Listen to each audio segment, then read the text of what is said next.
Hello, in this short lecture I will talk about gravity. Gravity is a phenomenon in which bodies with mass and energy are attracted to each other.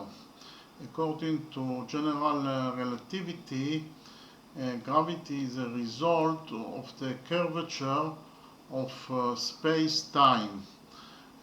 Bodies with mass and or energy distort space and time.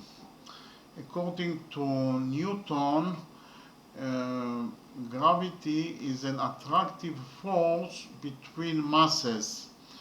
The force of gravity is proportional to the product of masses of the bodies divided by the square of the distance between them. Okay, thank you very much.